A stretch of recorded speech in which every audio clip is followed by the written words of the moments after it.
Hello everyone, as promised in the announcement I said I would do a video to help you when it comes to writing conclusions and looking at the SAT and tasting notes.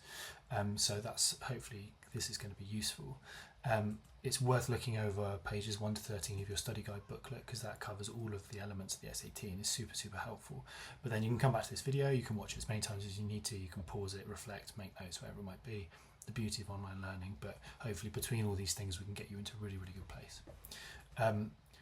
Some things to think about when it comes to the tasting. Remember that all tastings are done in isolation and objectively. So whilst we might do two tastings next to one another to experience an aged and an unaged version of the same spirit, we never are referencing the other within the tasting note. So you never say this is a slightly higher ABV than the other one, or this one has greater greater expressiveness of its raw materials than the one that we tried previously. Everything should make total sense in isolation. If I picked up the tasting notes, I can read it and get an idea of that spirit without needing to taste other spirits. So it's something to bear in mind. First tip is aroma intensity. So I've got a lovely glass of rum here. The way that I was always taught that I think is really useful is if you hold the spirit down here, if you can pick out individual tasting notes, aroma notes, then that's a pronounced spirit. If it's just ethanol, then you need to bring it a bit closer. So you start down here, this would be pronounced. If it's just below the chin, we'd say medium plus. On the chin, medium. Just below your lips, medium minus. Below the nose, light. And if you have to put your nose right into the glass, you're looking at a neutral spirit, which, bear in mind, is quite often vodka. So that's a really good method for working out the intensity, aroma intensity of a spirit. We always tend to say that the flavour intensity will tend to not shift by more than 1 degree in any direction compared to the aroma intensity. If you have a pronounced spirit on the nose, it's unlikely to then be a light spirit when it comes to flavour intensity. So it might be medium on the nose and medium minus flavour intensity, and that's totally fine, but it will never shift more than 1 in any direction. Sweetness trips a lot of people up. Remember that anything that comes off a still is always completely dry. Sugar doesn't travel through a still. So even though you're making rum out of sugarcane or sugarcane juice, it still comes off completely dry. Some spirits you would expect to see some sugar addition. Cognac uses it quite frequently, and rum as 2 examples. The flip side, bourbon, you're not allowed to add sugar.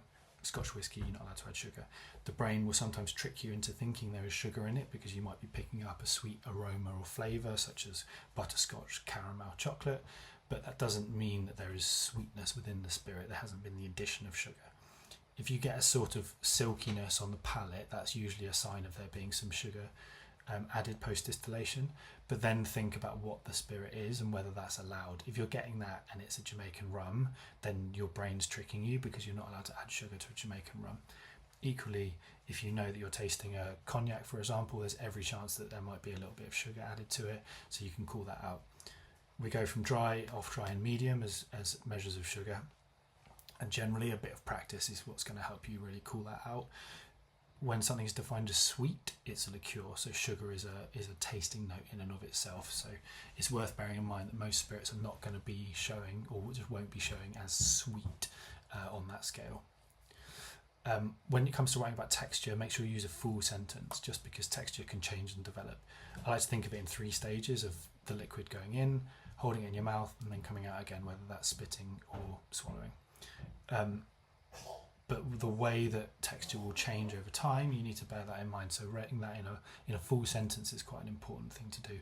Conclusions also have to be written in a full sentence, and we'll come on to those just shortly.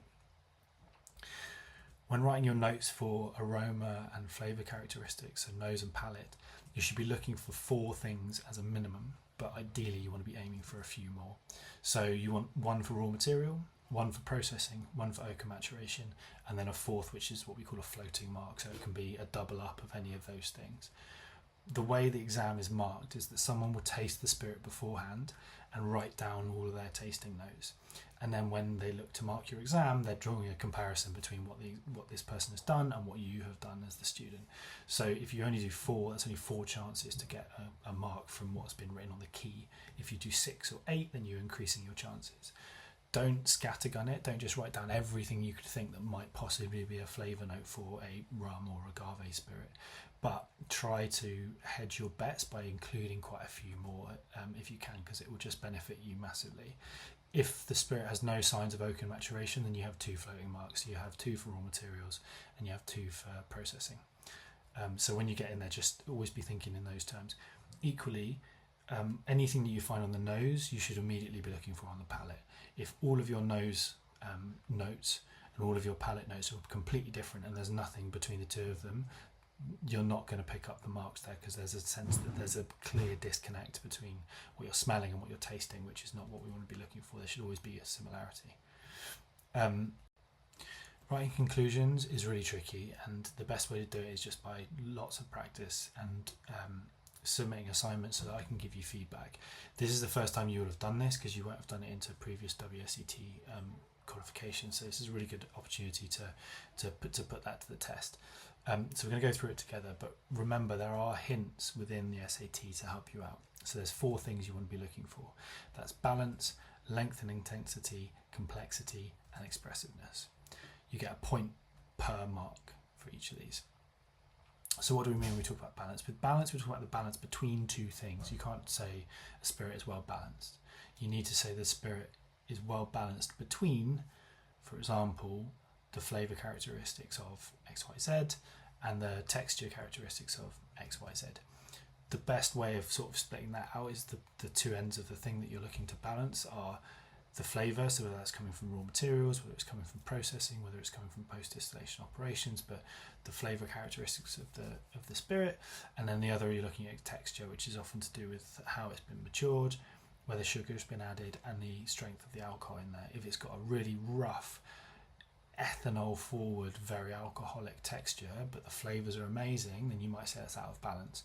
If the flavours are overwhelmed by that alcohol content. So balance is always between 2 things. Length and intensity, usually a long finish and lots of complexity is a sign of quality, but as with anything there are exceptions. So some vodkas can be outstanding with a short finish, some spirits can have a long finish but texturally be absolutely horrible. So it's, there are exceptions to the rule, but generally that's what we'd be looking for.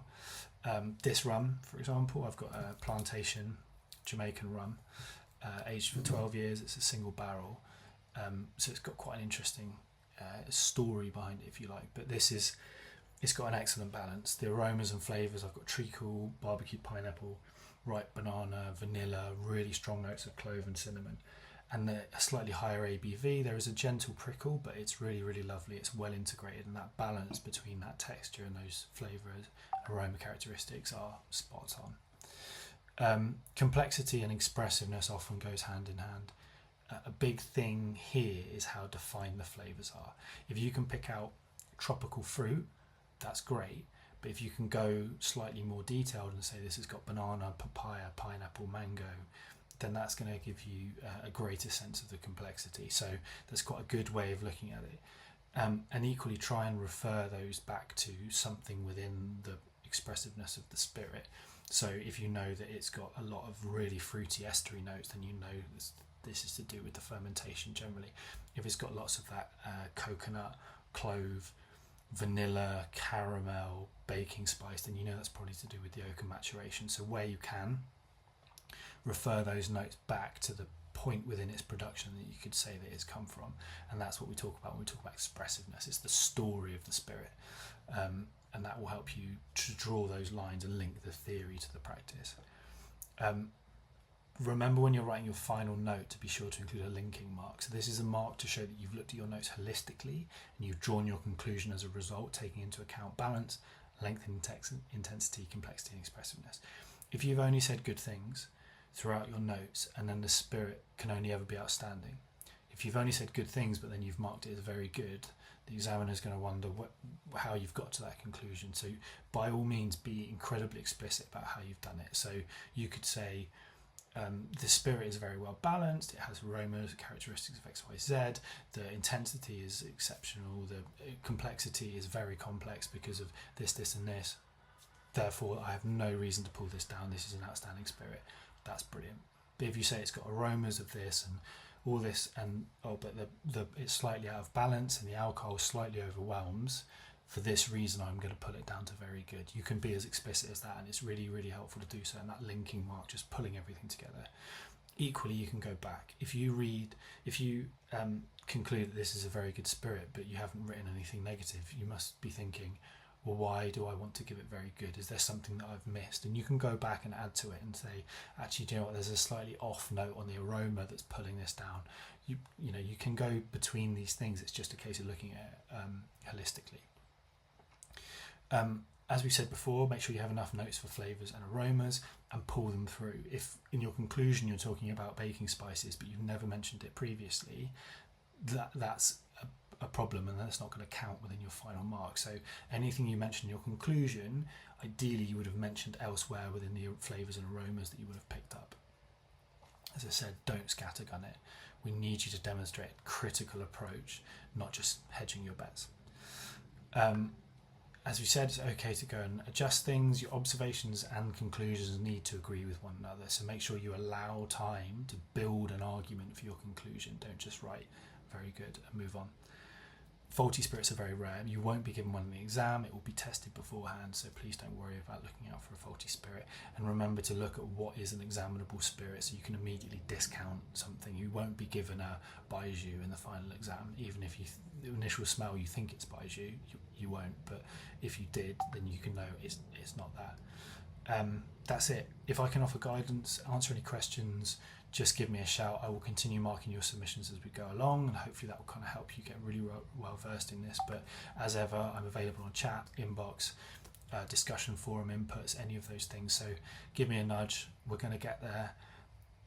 You're going to be brilliant, and it's just going to take a bit of practice, but that's the fun bit. So best of luck, and we'll catch up soon. Cheers.